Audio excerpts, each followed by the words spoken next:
Hi, everyone. It's Howie and Kaylin from Pure Mind here. Hope your week is going amazing. In today's transmission, we're going to talk about a topic that a lot of our clients have been asking about, and that is shifting the baseline of your nervous system. And this is really powerful because sometimes when it comes to transformation or making changes in our life, it can seem really challenging. And oftentimes it's because we're still operating from the exact same place that created the struggle in the first place. And we go through different phases of the journey. So this isn't about one way being the right way, one way being the wrong way. I think by now you guys know that with us, we look at things in phases. But this is important as we're moving forward. We're moving out of kind of victimhood, survival programming. How do we actually establish that new baseline? Is there anything you wanted to touch on first, Kaylin, before we dive in? Yeah, I actually want to share with a client story because it's really relevant and it just actually happened right before we hopped on. So the stars aligned. I started working with this client about 18 months ago. And when she first started our program, she honestly was in a really dark place. She was actively considering no longer being here and had a lot of suicidal ideation and really felt like she was just existing, going through the motions, being in survival. And today we actually had a call and she was saying how she realized for the first time today that she was no longer living in that place and that there was a part of her who could care less to live, and now she is seeking out opportunities for joy, for aliveness, and told me, she's like, "For the first time, I feel like I'm really rediscovering who I really am, and I don't know if I've ever really been that." And why I'm pulling this in to start this is like, this is the power of shifting your baseline. This is the power of really getting a nervous system out of survival. And, like how I was saying, you really can't solve a problem from the same level of consciousness that created it, right? And so many times we have clients coming into our programs who are really just like at the bare minimum, right? Like, what do I need? How do I get to tomorrow? When is this going to be over? Will I have enough? Right. So there's such a deeper invitation to enjoy your human experience, to awaken aliveness, expression, authenticity by working with your nervous system state and shifting your baseline. So today is like a really powerful conversation, and I'm happy that you guys are here for it. That's so amazing. I think it's the power of sticking with it, doing this work. We can go from Yeah. total hopelessness to really actually getting excited about the journey again. Of course, there's still ups and downs, but I think that's part of the understanding of the journey. And part of the baseline state is a relationship to the journey. So Yes. that kind of segues into like, what are we talking about with the baseline state? And I'll just touch on it and then I'd like for you to elaborate, Kaylin. But for me, there's really two main areas that most of us operate from. So our baseline's either in like this hyper vigilant survival mode, which if you think about it is very real to the body, like it's experiential. So at a certain point in your life, you really were a victim. And that's what kind of anchors in that state. So we don't want to look at that as like totally wrong. Like, oh my God, I'm living in survival. It's like, of course you are. You've been through a lot. Like that's normal. However, there's a point where our environment changes. Like we're no longer a kid or we're no longer in that toxic relationship to where now we actually have agency. We have choice in how we want to relate to our life moving forward. And that's what shifts the baseline. It's that posture towards life. That I'm no longer being crushed by life, but I'm actually in a dance or a rhythm with it. Is there anything you want to add to that? Yeah, I think everything you said, absolutely, I completely agree with. And I think too, people confuse baseline state with like high vibe. We've noticed that a lot in our container. So I just want to like kind of speak to that kind of nuance as we get started. This baseline state isn't about being like high vibe and happy all the time. That's not what we're speaking about.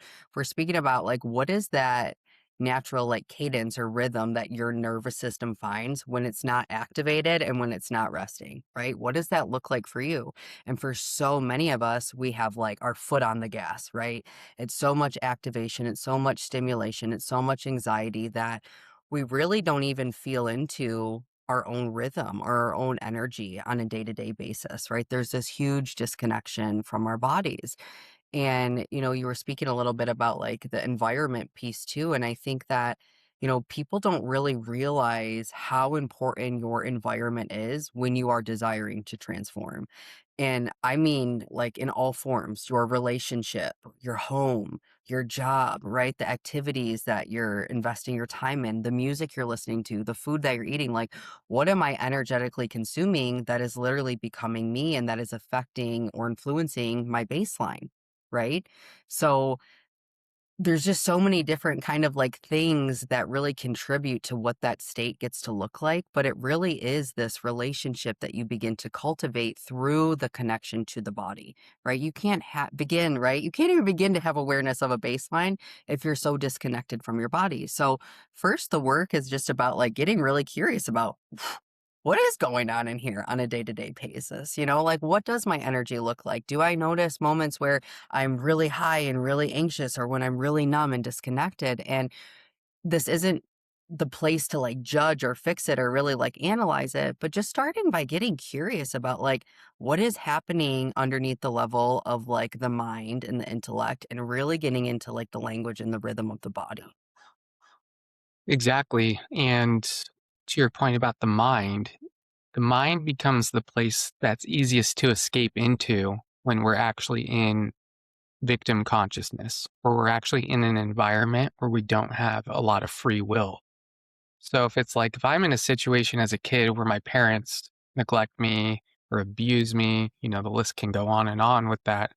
The mind becomes a safe haven because it's too overwhelming in the body for your consciousness to stay there. So we start to dissociate up into the head. And that's why so much is around mindset. And like if I Hmm. just get my mindset right, then somehow I'll be able to control my life. But the thing is, the mind is really just a safe haven, like you're escaping into an idea of the future, which actually pulls you out of the present moment. So there's a part of that that's actually there for preservation when you really don't have the agency to make a choice to leave the situation. Then this Hmm. is how we survive, is through dissociation into the mind. But you can maybe start to see that the mind alone, that'll work when you're in victim consciousness. But mindset starts to fail over time because the invitation, like Kaylin mentioned, is to come back to the body, to get curious about what's actually going on emotionally and energetically, because now you have the environment in which you can start gently stepping back into it where it won't literally threaten your life if you do it. Is there anything you want to add to that, Kaylin? Yeah, I love this perception about like mindset not being enough because it's really not. I have been in the coaching space, you guys, for a long time, and I've worked with tons of people. And if mindset was enough, most of us would be living the life we want. Because how many of you have a conscious desire to create something, to be something, to do something, and you feel every fiber in your being saying, yes, I want this. I want to go this way. Yes, yes, yes, yes, yes. But for some reason, you can't make it happen, right? Mindset isn't enough, right? So we have these conscious desires, but we also have the subconscious, and the subconscious will trump that every single time. And this is what holds our patterning, right? Our survival instincts, our traumas, right? So until we really start working with like the underlying kind of structure of why we are the way we are and how we show up the way we are and how we move and how we relate, we're never going to be able to consciously choose something that our body views as a threat, that our body feels isn't safe, right? So again, like there's this beautiful way that there almost starts to form this intersection between the mind and the body where they come together as allies, where it's like, yes, have that desire, get that thing on your mind, but then let's drop in and see, well, how does that feel to my body? Is there any resistance? Is it expansive? Is there any beliefs? Is there any ways of being that go against that?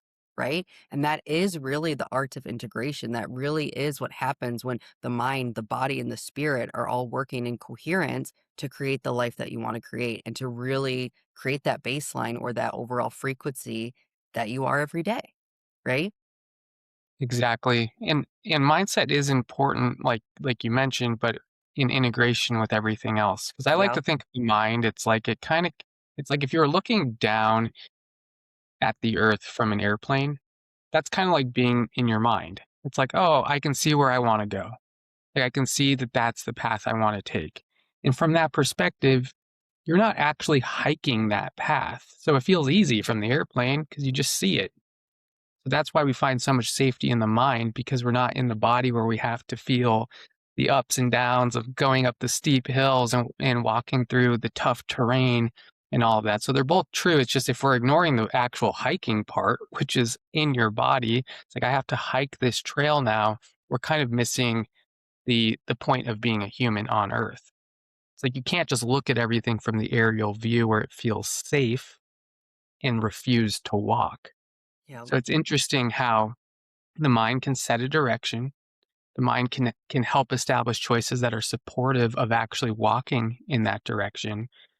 But when the mind gets really fixated on if it feels tough, then somehow it's wrong, going back to your point about the high vibe. If it's Mhm. associating success with always feeling great and expansive, that's how you feel when you're up in the airplane, not when you're walking through the really rocky hill, right? Yeah. Like that's not always going to feel great. So they're both true. It's like you have the vision from the mind, and then you have the actual walking in the body. And just one other point about the mind, to where it can really, it's not sabotaging us, it's just the learned experience of the mind is to keep us safe, right? Mm. So the mind becomes this overprotective mechanism because at some point we decided every time I feel overwhelmed, that's a problem, right? That's not good. Like my life is actually under threat. Well, the mind gets used to that. Like I have to predict all this stuff to keep the body safe. Well, as you start moving and shifting your baseline, the questions the mind starts asking is not, how do I solve this problem? But how can I get more curious about my life? Yeah. What directions would I be interested in walking? So shifting the mindset is important, but if we're not in the body, we're not going to be able to actually walk the path. Yeah. I want to add too, if this is you, welcome to the party. Everyone operates this way, right? Human beings will do everything to avoid pain and to avoid discomfort. So if you're like, oh my gosh, I do that, and you're seeing yourself in this, like, that's our human makeup, like, great. But now it's like, how can we begin to relate to the activation differently, the discomfort differently, excuse me, because I think I see this all the time where people are making this hierarchy of emotions, right? You know, these are good ones, these are bad ones, so on and so forth. And really, it's just information.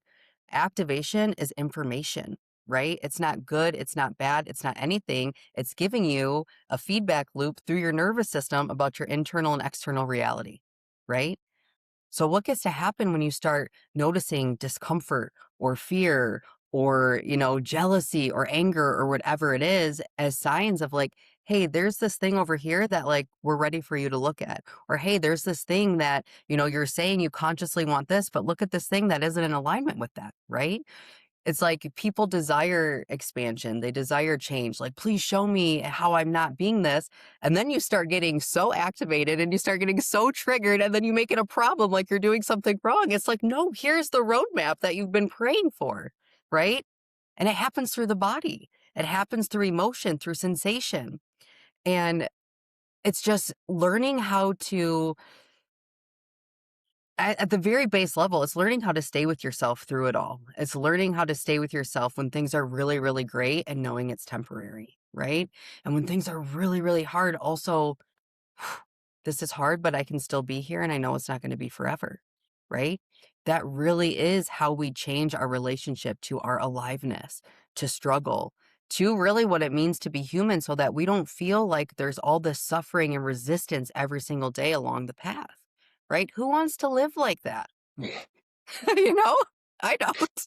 Yeah, none of us want to, but we end up resisting life so much. And I know for myself, there's been different stages of that, but one that I really got lost in, kind of what you were alluding to before, is if I'm feeling low energy or if I'm feeling contraction, then somehow I'm going to manifest a shitty life because I'm Exactly. feeling that. And it becomes this very neurotic micromanagement of your emotions, which just causes you to burn out. Because the Mhm. emotions you don't have to take credit for. It's like things ebb and flow. You don't have to like it all either. Sometimes the most honest thing to say is, I hate the part of the hike I'm in right now. But you know what?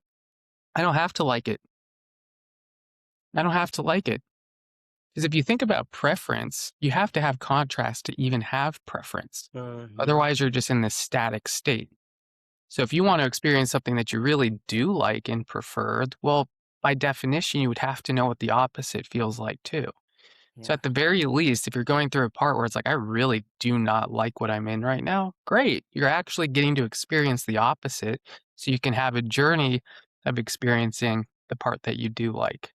Yeah. I So love if we start taking or stop taking credit for all of it, like it's some sort of moral failure that you're going through a tough season, or that it's going to be like that forever, and just like, hey, it's a tough season. I'm going to grow a lot from it. I don't have to like it, but can I not abandon myself in it?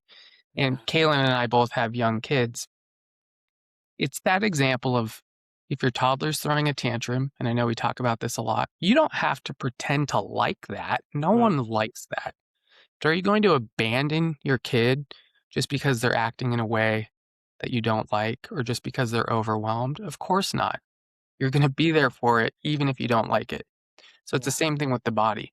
Maybe I'm feeling jealousy. Maybe I'm feeling scarcity. Maybe I'm feeling fear. Great.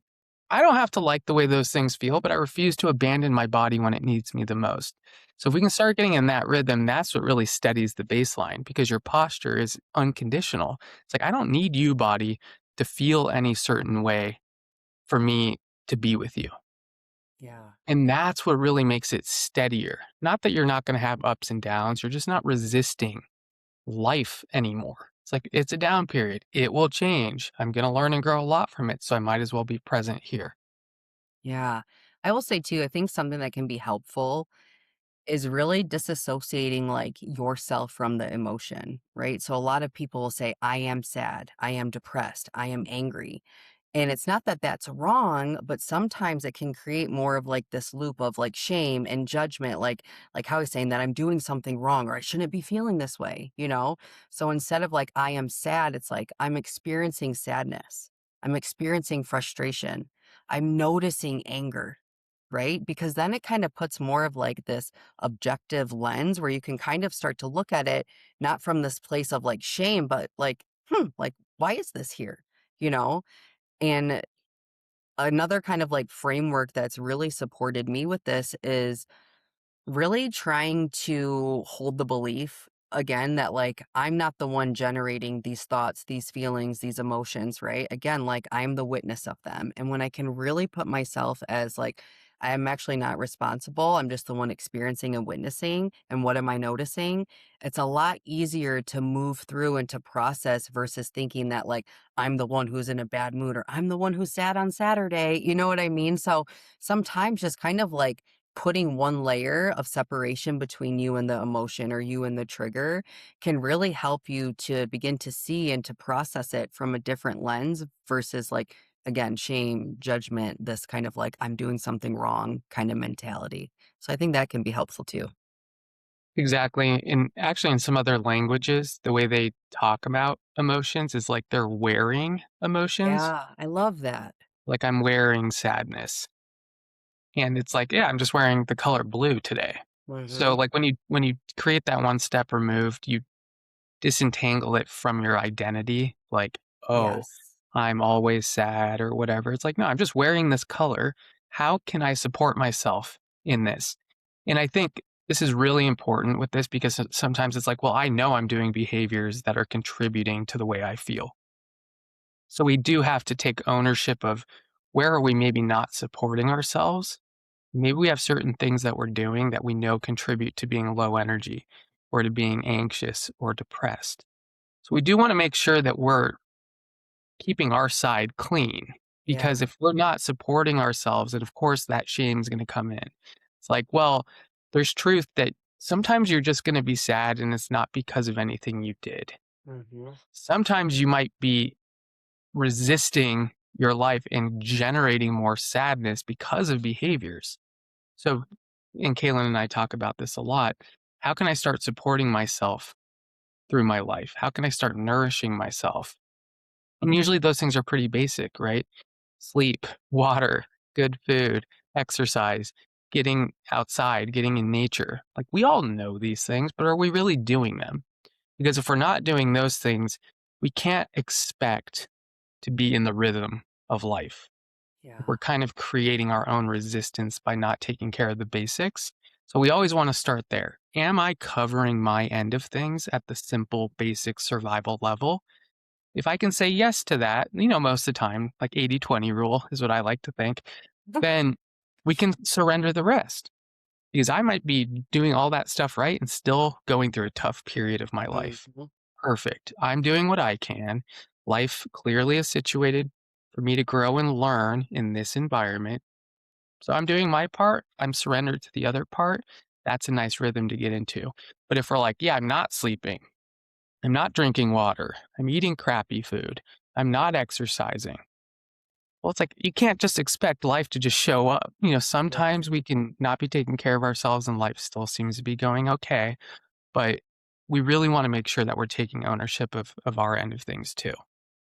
Yeah, and I think this ties really beautifully into baseline, right? Because all the time we have people who will come in and they say, well, like, I don't even know what I desire. I wouldn't even know what that looks like, right? And they're not lying because when your nervous system doesn't have what it needs, there's no way to tap into what's next or desire or potential or expansion, right? Because it's like, oh my gosh, are we going to make it till tomorrow? I'm just worried about tomorrow. I'm just worried about dinner. Will I have money to eat? Right? So it's like you cannot even begin to dream bigger, to think bigger until you really start addressing like I call it like your energetic hygiene, right? Yep. Am I well nourished? Did I have enough food? What are the things like that are personal for me that help me to show up in the energy to live my life and to be resourced throughout my life, right? Like you have to start having these non-negotiables, right? What are these non-negotiables that really allow you to be a well-sourced and resourced human? Right? Start there. Once you start filling up that cup and you're well nourished from the inside, emotionally, mentally, physically, spiritually, well, then you can start dreaming bigger and you can start thinking about desire and expansion and awakening potential. But like right now, we have to figure out how to get a nervous system that's trapped and bracing for impact to learn how to breathe again. And like this is the baseline work at the heart of it, right? At the root of it. Exactly. And if you think of it like tending to a garden, it's like if you're not watering, tilling the soil, picking the weeds, like how can you expect your garden to do well? Even if the conditions are perfect, right? It's still going to be kind of a mess. It's not a guarantee though, and I think this is the big difference between co-creation, relationship with life and trying to control life. Because you could do everything right on your end. You could be watering, planted, keeping your head down, and the macro season just doesn't support a big harvest. It's Yeah. like I was expecting spring to rain a lot on top of everything I was doing, and it didn't. And so I didn't get a bountiful harvest this year. But through that, I get to a lot's revealed within me, like surrender and getting to feel disappointed and frustrated and all these things. So if we're owning our side, we can hang our hat on that. We Mm. can really trust that life will position us where we need to go. None of us are going to actively choose to feel disappointed, right? Like none of us are going to choose to feel scarcity. Life, if that's important for us to go through, is part of our path and our growth and evolution, then it kind of has to position us in those situations because we wouldn't pick them off the menu of life. And I know a lot of the new age stuff is like, well, the universe is just a vending machine. Like, if you hear the right frequency, you can get whatever you want. It's like, sometimes that's true. Like, we've all had those moments where it's like, I manifested that exact thing. But how many things have gone ass backwards from the way you thought they were going to go or the way you wanted them to go? So, What's that about? Right? So the more we can be like, sometimes I'll get what I want. Sometimes I'll get the opposite of what I want. If I'm maintaining my side of things, then I can trust that I'm doing what I need to support my body, support my nervous system, and I can surrender the rest. That's a posture that's anchored in the present moment. You no longer need to escape into the future for safety because you know that no matter what life brings you, you have the nourishment to get through it. yeah. I love that. And I just think it's so true. Like, you're not always gonna get what you want or your preference in life, but I really do trust that we're always provided with what we need, right? If you're saying you want X, Y, and Z, the universe is creating that perfect environment experience for you to literally become and evolve into that, right? So again, when we're talking about having all this resistance and suffering, it's usually because you are resisting what is. You are resisting reality. And instead of resisting it, why don't you just get curious? Like, what is here? What is showing up? What are these obstacles? What are these opportunities? And how can I meet that fully in my power? Because there's the key to shift right there. It's not about needing the perfect conditions or when X, Y, and Z happen. It's about right here, right now. How do I show up fully and meet that? How do I show up Exactly. fully in my power? Right? And to the getting what you need at like the just basics of surviving as a human, I really believe that we, in general, like I don't want to speak in absolute terms, but we have access to water. We have access to good enough food, to air, to relationship, to nature. Like we have those things, even if you're like living at the bare minimum, you're Hmm. still here, right? If you didn't have any of those things, you wouldn't still be here. So we are supported at the basic survival level, but yet somehow we still defer away from it. Like we won't give our body the water. We Yeah. won't give our body the food. We won't give our body the rest. And then the body's like, what the hell? You want me to somehow reach your dream and you're not even giving me the fuel and the nourishment to get there? Like it doesn't Yeah. make any sense. So sometimes it's like you just have to dial in the basics to make sure that you're doing everything on your part for the bigger season to change. And sometimes the other part of getting what you need, I think, is more of the growth and evolutionary part of it. So it's like if you need to go through some trials and tribulations and tests and challenges, well, great, that's going to strengthen you. You're probably not going to like it very much. You're not going to like going through tough times, but it's going to give you what you need to actually become that person of your dreams. Hmm. So it's not like invalidating the dream, just the path to getting there might require growth, Yeah. right? And growth usually doesn't happen in our comfort zone. This is probably going to get kind of uncomfortable on your journey to getting there. But just to tie that part up, you can get in a rhythm with discomfort to where it's not layered with extra resistance. Like, yeah, it sucks, but I don't have to make it impossible by continuing to refuse it. Yeah. How can I stay resourced in this part that sucks and keep moving, keep staying curious, knowing that eventually it will change?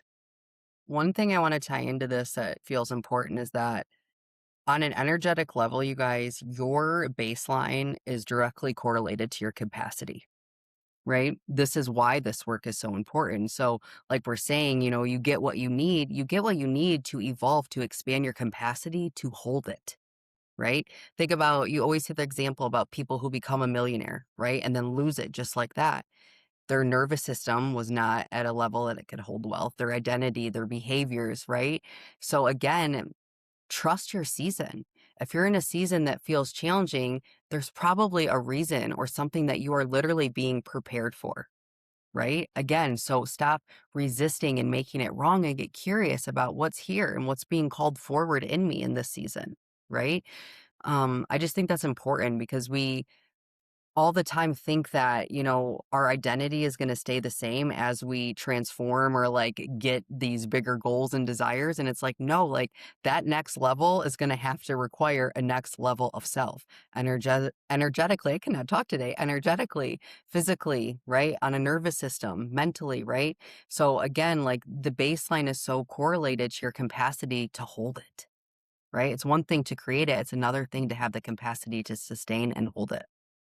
Exactly. And using that example of like a millionaire who loses it all, someone that goes from having a lot to losing it all, that's actually the process of stripping down where the entire capacity is built.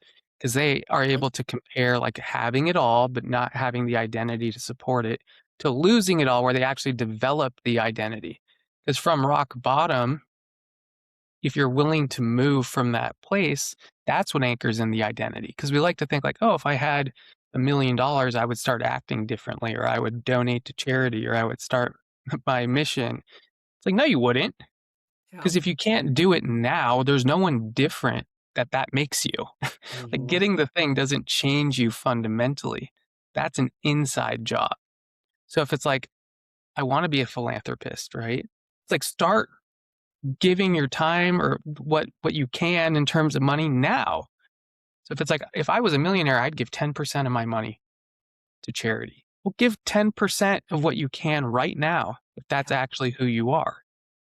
Because life will support who you are at the identity level. And I know Kaylin with us and building Pure Mind, it's like there's been periods where it's like, well, once we have this many clients, we'll do these things. It's like, how do you support people now? You Yep. already have a lot of people in there. How do you become that now? What are you waiting for? Yep. We want the conditions to change your identity, and that's not how it works. Eventually, it's like, I'm done waiting, is where a lot of us get to. I can't wait until I'm dead to start moving. So you start playing the hand you're dealt. And if you do that and you combine that with making sure that you have the resources through the choices you make, now you're actually moving in a way of someone that's different. And then eventually life will catch up to that. But that doesn't happen in our own timing. But you can know that, hey, I am taking ownership of what I do have control over. I'm not handing that part over to the universe. And then I'm trusting that I'm going to go through a process to get, to where I dream of going. So I think that's a really good example because we can all relate to the money one. And I found for myself, the more I was like, the money will come. Like I believe that. Like I believe this mission's supported. But like I need to become who I need to become first. So like let's just start doing it now. And it's been really cool to see how that's worked. Yeah. And I think too, this is really the power of integration, right? This is when you begin to take radical responsibility over your life and over yourself, right? It's not waiting for the conditions or something external. It's like, what am I choosing every single day? How am I showing up? How am I moving through life? What is my posture towards life, right? Like when you start operating from that way, you will always go first, right? So you start there, life will meet you, right? Life isn't going to go first and then you're going to catch up. It's never going to work like that. And all the people that I've coached that I've seen it happen like that, they lose it just as fast, right? There's a beauty in becoming, and sometimes it's messy, and sometimes it's challenging and uncomfortable and feels so unfamiliar and just this new terrain. And that literally is the only place that you will meet different aspects of yourself and truly evolve, right? That's when we awaken our gifts, our potential, right? All these things that we never could have experienced if we would have stayed in the same identity or same ways of being that got us up into this point, right? So it's being willing to actively choose to create the life that you're saying that you want, right? It's one thing to want it, it's another to actually walk it and take the action every day. Messy, stumbling, one step forward, two steps back. It's like, how do I keep showing up and stay devoted and committed to this version of who I choose to be or who I am desiring to be, right? And that really is why we hold these group containers and why we do this. It's to support you guys to integrate this on a deeper level, right? So it's not just about what happens, in the medicine or during your sessions, but really how you begin to walk your life every single day. Like that's what we care about. And that is the identity. And I think there's something interesting, like with what you mentioned about that messy middle or that gray area. That's the hardest part because, like, as you start to become someone different, it's like, well, where's the evidence? Yep. Where's the evidence outside of that internal transformation? And what I found for myself is when I really almost didn't believe that it was going to change outside, but I was going to do it anyway because it was who I was becoming. It was me. That's when things started changing. So I almost weirdly had to get to this point of like, it might not change. But you know what? I can't wait around for things to change before I get my life going. So who am I even if they don't change? How do I want to show up? And it created this degree of like less attachment to the outcomes, which we're not really in control of anyway. But I Yeah. am in control of how I show up based on the rhythm of life. And so just a quick example, you might feel really, really tired, just exhausted on life right now. That's okay. You can still show up from that lens. That means nothing about you. The baseline is actually your posture towards that. So if you're really tired, well, maybe I should hydrate more. Maybe I should rest more. Maybe I should do really gentle movement. Maybe I should go for a walk in nature. These are things that I can do when I'm exhausted, right? Like they're not taxing energetically. These are things that actually charge my batteries up so that I can actually show up fully when the season does change. So I think there's something really interesting in that because it has nothing to do with the way you feel. And I think this is so important because we confuse alignment with a feeling Mm, when alignment's actually a step removed from feeling. It's yeah. how am I in relationship to what's happening in my life? If I'm feeling tired, can I use that as a cue to give my body what it needs in terms of resources to feel more energized? If I'm feeling more energetic, okay, maybe I'm more externally focused in service, in doing a harder workout, in creating something. Yeah. So it's less about like, oh, I feel like crap. I must have done all this stuff wrong. Question number one, am I resourced? Like, am I giving my body what it needs? And if the answer to that in general is yes, then you can trust that, hey, it's just a slow day or a slow week. Like, really use this time for yourself, right? Use this time to recharge your batteries. And then on the opposite, hey, I'm giving myself what I need and I'm just feeling great. I'm feeling on fire. Awesome. Go save the world, right? So we can trust those cues, but if we're not giving ourselves what we need at the baseline, it's gonna be really hard to see what's what. Yeah. I love that, and I think too, like, when you're speaking about alignment not being a feeling, I think that's really important because it's always about chase what feels good and chase what resonates, right? We hear that all the time, especially in the spiritual space, personal development space, you hear it all the time. But I think for me, like, alignment is truth. Yeah, And it's truth to my essence, my authenticity, but also to, like, what is alive right here in this present moment. And if my body is saying, "Hey, you're tired or you're sick and you need to rest," but my conscious mind is saying, "I need to do all these other things," who knows better, your mind or your body? Right? So I really love that you brought that in because I think, yes, if you are someone who really honors alignment, similar to myself, then you start by honoring what's true. Start there. If every day you're connecting to what's true for you right here in that moment, you're always going to be going in the right way. You're always going to be doing the right thing. Even if it doesn't look like it or feel like it in that moment, like you can trust your body, right? Your body's incredibly wise. And so many of us live completely disconnected. Even, like, think about how many times you have to use the restroom, and you'll yeah, be putzing around the house, and you won't go, and you keep doing things, and your body's like, "Hello? Hello? Oh, no, you can hold that, you can hold." Why? You're yeah, hungry, why don't you feed yourself? You're tired, why don't you sleep, right? So it's like all these little silly things, but then people are always, how do I get more in tune? How do I become more intuitive? It's like, you don't even listen when you're hungry. How are you going to connect with your body yeah, for deeper, more important things? Right. So it seems silly when we start, offering these ideas like start with truth, start with what you need, start with fueling your body. And people are like, no, but I want to be intuitive. No, but I want this thing. That's like, you have to understand, like, there's a pathway to that. There's a capacity, there's a building of the muscle, and it first starts here at that baseline in the body, right? Addressing what you need so you can start to tap into what you want and what you desire. exactly. And if you override those primal signals, like what message is that sending to your body? It's like Mhm. they don't listen to a damn thing that I say. Yeah. So neglected, right? My needs are not being met by you.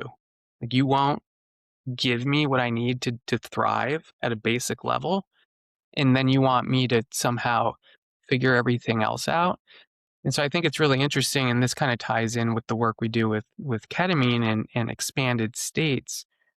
You cannot override your body through expansion and not ground it through taking care of yourself. Mhm. Because eventually it's like, oh, I'm expanding my consciousness. Like I know everything about the universe. It's like fantastic. And then you just get sick for 2 months because your body's like, yeah, I let you play that, but like now I need my time.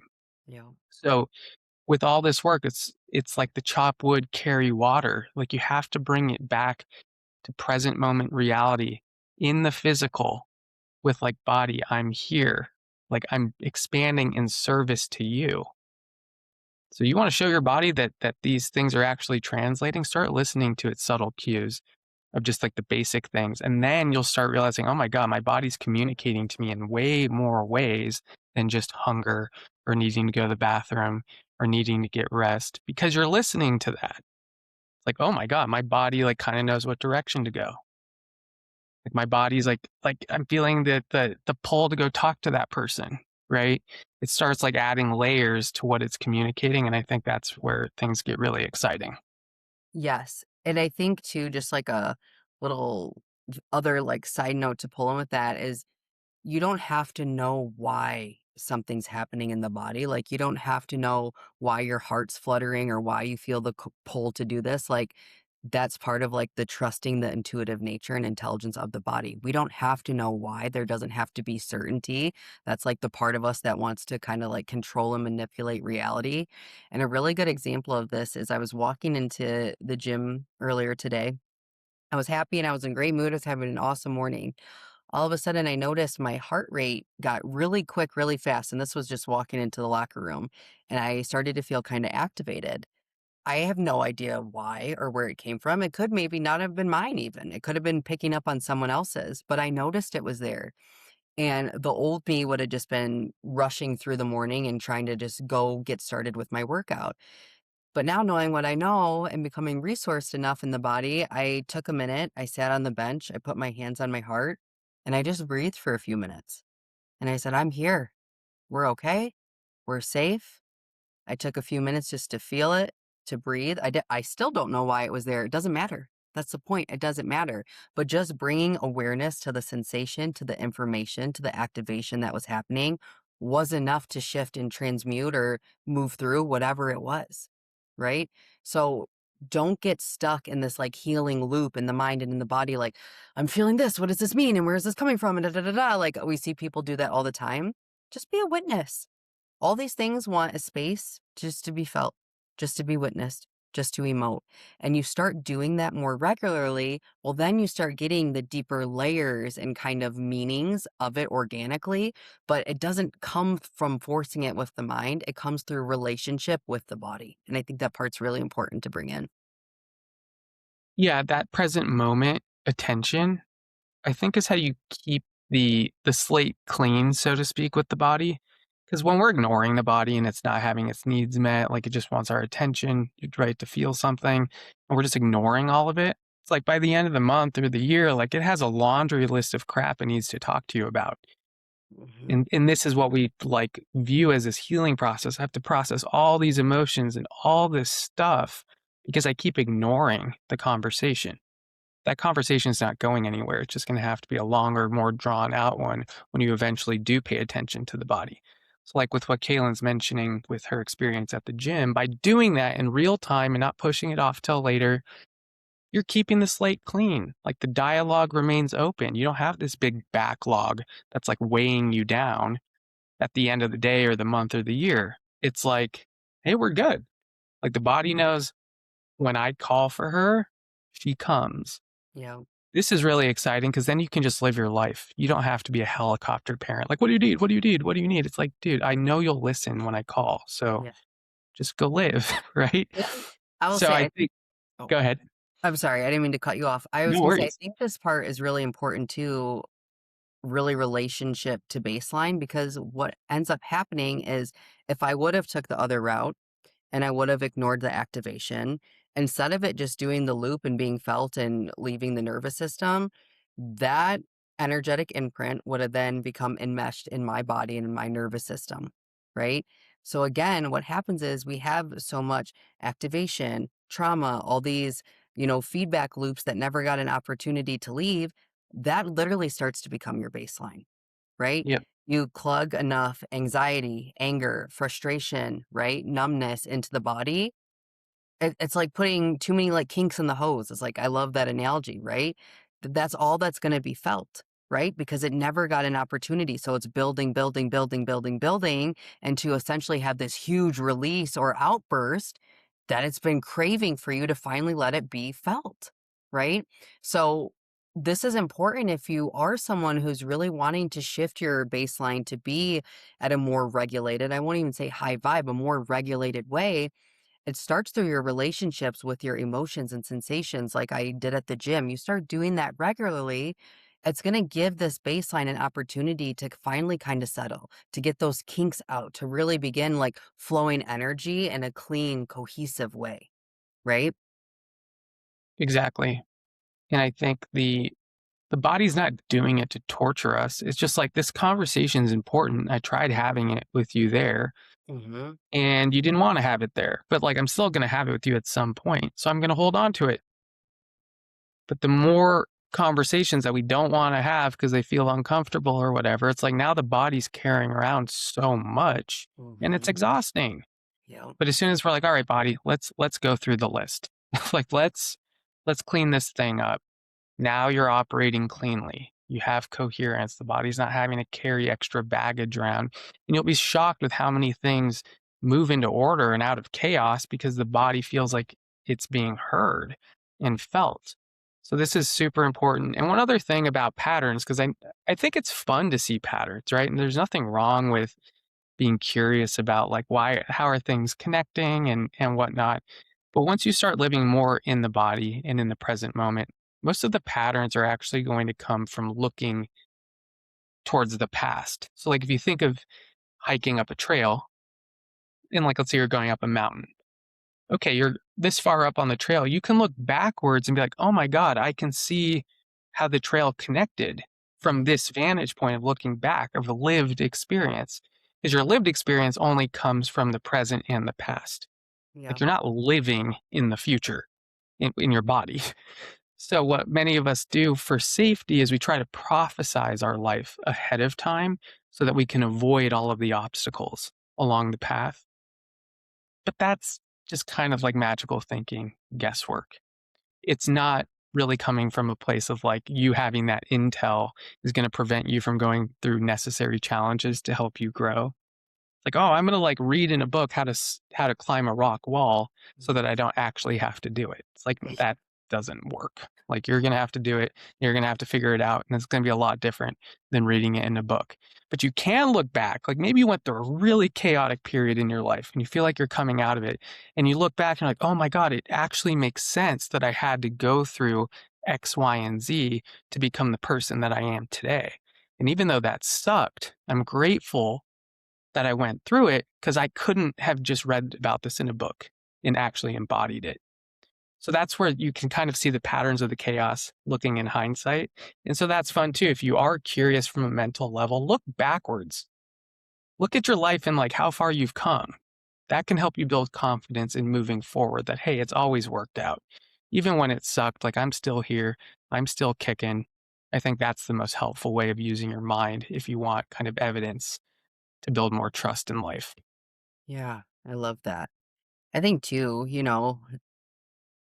really just to like sum up like this for you guys is that really like baseline work really starts with awareness. Start with awareness because you can't shift something that you don't have sight to, right? So getting really curious about kind of what is the energy that I'm operating in? What is my baseline throughout the day, right? And noticing where it maybe ebbs and flows a little bit. After you get awareness, it's like, how do I create enough safety in this body? Right? I want to create safety to be able to choose to shift and actually feel maybe for the first time. And then after that, it's really just looking at integration, actually walking and actively choosing what you say you want, even when it feels uncomfortable, right? Even when it feels scary, even when it feels unfamiliar, because that's the only way that you're going to expand the capacity in the body to actually operate and hold that level. Do you want to add anything to that? I would just say, in terms of the action steps, the thing that's going to be the most powerful foundationally, which most of us are not doing that well, are the basics. Like we've Mhm. really hit hard in this. Am I getting enough water? Am I getting enough sleep? Am I doing something to stoke my spiritual fire? Like really look at the values. Do I have relationship, right? Am I prioritizing these things? Because if I'm not doing them, I can't expect life to just, pick up the tab. Like, I have to make sure that I'm doing everything I can to support myself, not in a 100% or I'm failing way, but just in general, right? Like, are these things that I'm being mindful about? Am I listening to my body when it's saying, I need water, right? Like, am I doing those things? Because if we're not doing that, awareness can help shed a light on that, right? Like, I'm not drinking enough water, for example. You have to take the step on those things. Those things, like sleep's a good example. It's like, well, I'm trying to sleep, but I just like can't seem to turn my mind off. Sometimes it starts with just like setting a structure where I'm going to go to bed by 9 p.m., even if I'm tossing and turning, like that's the structure that I'm going to commit to because sleep's important. Sometimes we have to start there. It might not work perfectly right away, but I think I call these the minimum viable actions. If you're not taking action to support yourself, you're really lowering your chance to be able to navigate in a regulated way. You think you're going to be able to stay regulated if you're on 1 hour of sleep? Like, no. Or if you're so freaking thirsty or hangry, right? We all know hangry, like, you're not gonna stay regulated if these things are missing. So that would be the one part before, like, thinking about, like, I need to post every day on social media. It's like, great, that can be a step, but are you doing the basics right first that can actually support that? Yeah, I love that. I love that. Well, I think this is a good place to close this training for today. We went really deep with you guys, which we love. And if there are questions that pop up after listening to this or during listening to this, please post them underneath the video. You can post them. I cannot talk today, you guys. Post them in the community forum. That way, we're really getting that extra touch point to really support you guys through this process. And if you want more, intimate support, head over to the group and, we can really go deeper into how to really embody this and integrate this in your own life. So we'll see you guys in the community and thank you for being here today. Thank you. Bye.